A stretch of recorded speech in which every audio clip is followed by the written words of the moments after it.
All right, this is how to grab data from eQuip and upload it to the QuarkNet site. So you need to open up your eQuip window. I have mine saved on a desktop folder called eQuip 2018. This is after you plugged in your cosmic ray detector to your computer via USB. So I've double clicked on this jar file that executes the file. Let me try again. Oh, there it goes. Be a little patient. Okay, when this thing opens up, if you go over here where it says serial port, there's a little drag down, COM3. Okay, if that thing doesn't come up, it's because you haven't plugged in your USB. If you have plugged in your USB and you don't see anything, I would just exit out of this thing, and I have two open. I exit out of it and then open it again. A quick fix to all of these software issues is just to reboot everything. You could even try turning off and on your cosmic ray detector just by unplugging the power cable if it doesn't work. But this is how you get it to connect. Okay, once you're connected in here, you need to set your coincidence levels and your channels. Okay, like, are you using all four of these things? Do you want fourfold coincidence, or do you want like twofold coincidence and you're just using channels 2 and 3? Okay, so you need to set all that stuff. What you want to do at that point, once you're ready to take measurements data, just hit enable, and then save.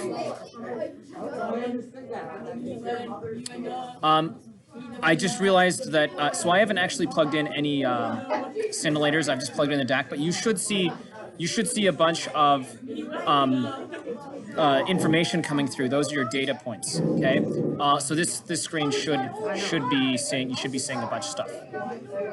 Okay, when you're done, let's say an hour has gone by. I'm done collecting data. Just hit disable CD this, and then hit save again. Data will get saved, and you're now ready to upload your data. So I'm going to go ahead and close this. You can minimize this or close this when you're ready.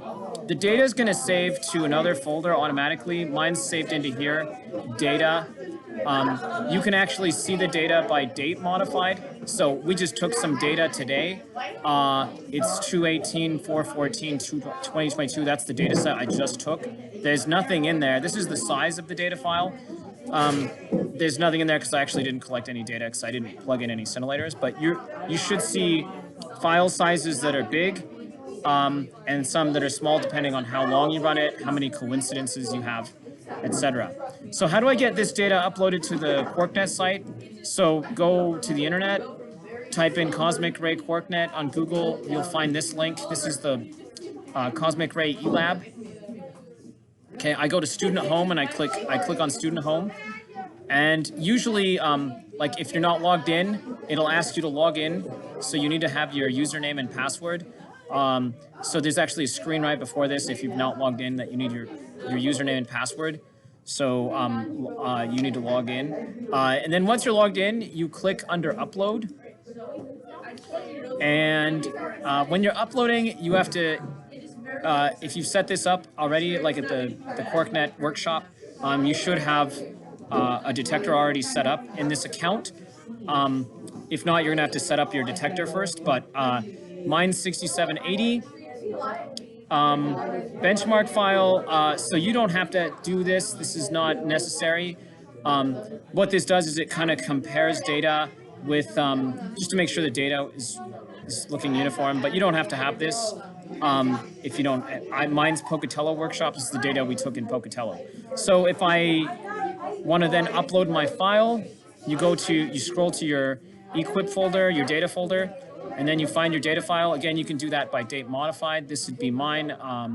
Mine's not going to work because there's not going to be any data. It'll have an error message. So I'm going to pick another data set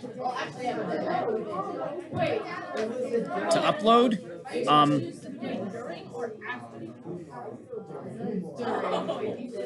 I'm just going to find one that's, kind of big. Maybe this one right here. It's like 50 kilobytes. So I go ahead and upload it.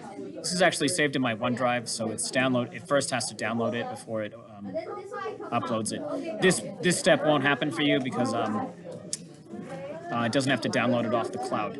But that's pretty much all you have to do. We'll wait for it. It's going to be another minute.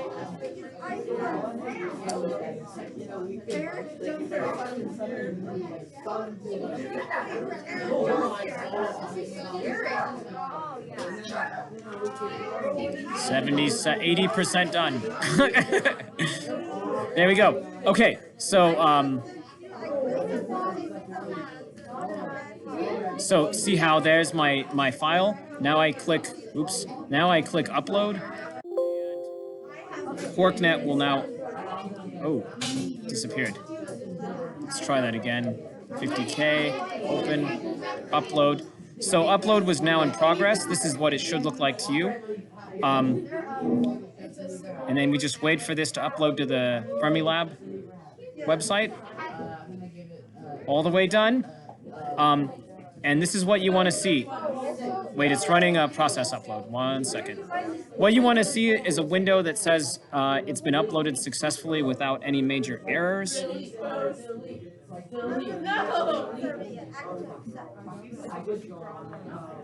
I'm hoping, there you go. This is what you want to see. So if you're here, you have a successful upload. You can now run data analysis on it. So this data set was that I did. This was another, like in 2018. This was for channels 1 and channels 4 only. So it was a 2 scintillator, probably two-fold coincidence data file. So how do I access the data now? I'm just going to memorize this date. What is that? July 11th, so of 2018. You would need to go to then your data. Let's say I want to do a flux on this. So you would search for your data set. I'm just going to search for the data that I've done. That's my username. Let's do an advanced search. I think I have to change the dates. Yeah, to start date. Start date was 2018, so we'll go to 2018. Let's do 2019, so we don't see that many files.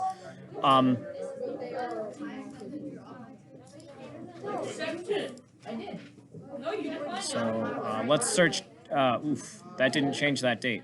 I tried to change it, but it lied. It's July, the July one, July 11th or something like that. So there's my files. I have 8 data files in 2018.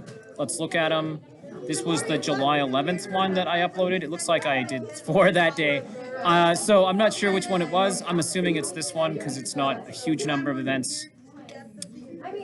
So I want to do a flux study on this. So you're going to have to know what time. And then you click Run Flux Study. Let's analyze. And so that's how you do it. This gives me the flux study for my data set that I just uploaded.